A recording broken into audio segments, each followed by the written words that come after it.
The research security landscape in Canada is facing what the director of Citizen Lab recently described as an impending tsunami. Specifically, we are seeing a sharp rise in both transnational and digital repression aimed directly at individual researchers and academics. In a recent briefing to a House of Commons committee, Ronald Dibert warned that this wave of harassment and surveillance is overwhelmingly targeting exiles, dissidents, and diaspora communities who study sensitive topics. Dibert points to a shift toward a realist foreign policy approach by domestic figures like Mark Carney as a contributing factor. By prioritizing state-level strategic stability, this approach can lead to muted responses to foreign interference and inadequate safeguards against the AI-driven surveillance tools used by authoritarian regimes. To protect these individuals, the security industry is pushing back.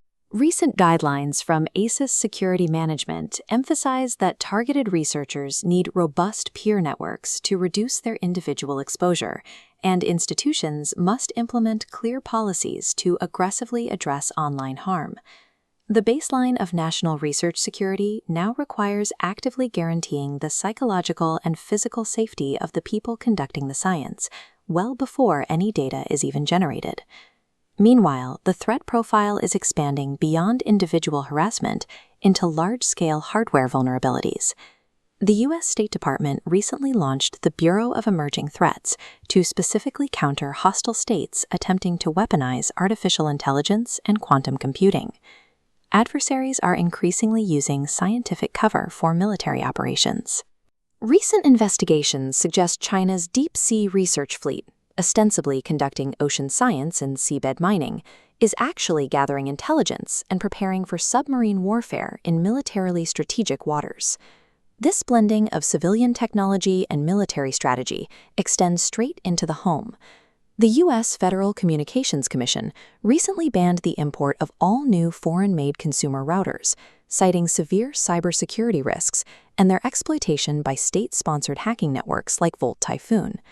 Volt Typhoon is a Chinese state-sponsored cyber group known for infiltrating critical infrastructure. From the internet router in your living room to oceanographic vessels mapping the Pacific, everyday technologies and open scientific exploration are being actively repurposed for covert military preparation. North American universities are finding themselves on the front lines of this conflict. At a recent congressional hearing, the University of Michigan's interim president faced questions regarding a federal probe into the school's foreign gifts and an incident involving imported biological samples. To manage these risks, the university has overhauled its internal protocols. They introduced strict oversight of partnerships, mandated rigorous tracking of laboratory materials, and tightened their visa screening processes. Canadian institutions are taking similar defensive postures. The federal government is investing $3.6 million into the Université Québec en Outaouais to build a specialized defense-grade cybersecurity laboratory. The facility will simulate ransomware attacks and industrial espionage to train defense sector companies. The long-standing academic ideal of pure, unrestricted openness is giving way to a strict mandate of active cyber resilience. Keeping early-stage life sciences and deep tech university spinouts within a local economy is the primary focus of the new $40 million UBC Catalyst Ventures Fund. Deep tech refers to companies founded on substantial, high-level scientific or engineering challenges. Federal investments are also flowing into highly specialized facilities, like the $5.8 million allocated to the University of Calgary for Canada's first dedicated centre studying microbial biofilms. Biofilms are dense communities of bacteria that stick to surfaces, and this research targets everything from antibiotic-resistant infections to infrastructure corrosion. This conceptual diagram shows the data streams of multiple domestic startups. Generating highly sensitive intellectual property requires entirely secure digital storage, which is why Canadian defense startups are now partnering with Denver, a Calgary-based cloud company, to keep their data on domestic servers. As the visual highlights, these separate streams route directly into a closed-loop national infrastructure. Within this secure environment, companies like Dominion Dynamics and Sapper Labs are building AI-powered military tools and simulating drone operations for Canada's Arctic defense.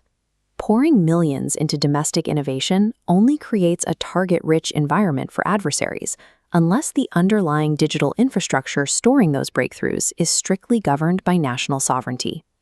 The push for sovereignty at home is mirroring a consolidation of alliances abroad.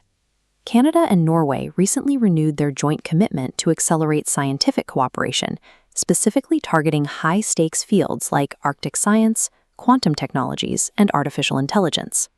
This same strategy is playing out across Europe. The €93.5 billion Horizon Europe program, the EU's key funding initiative for research and innovation, has officially expanded to include Australia, even as the initiative's next phase prepares to pivot heavily toward European industrial and defense competitiveness. We are seeing deep cross-continental integration among aligned nations. South Korea's Kookmin University, for example, just joined a core European Union research consortium to develop quantum-safe digital security technologies for future 6G networks. To maintain their edge within these tight-knit alliances, individual states are rapidly scaling up their internal investments. The Scottish Funding Council just announced an 8% boost to university research and innovation funding to ensure institutional stability and bolster knowledge exchange. Western allies are actively pooling massive amounts of capital while simultaneously restricting access to non-members. The goal is to build a collective, insurmountable technological advantage over non-allied adversaries. The final convergence of military defense and academic research networks is now taking physical shape. NATO recently supported the launch of the Indo-Pacific and Euro-Atlantic Hub for Shared Security Challenges. This virtual network creates a direct pipeline between universities and think tanks across NATO member states and the Indo-Pacific Four, which includes Australia, Japan, New Zealand, and South Korea. The explicit purpose of this massive academic and military coalition is to study and counter trans-regional hybrid threats. This includes cyber attacks and orchestrated disinformation campaigns, fueled by the growing ties between Russia, China, and North Korea. These developments indicate a move away from the borderless model of open science that characterized previous decades. In its place, research is being partitioned into high-trust geopolitical blocks, where security is no longer an afterthought, but the primary framework for collaboration.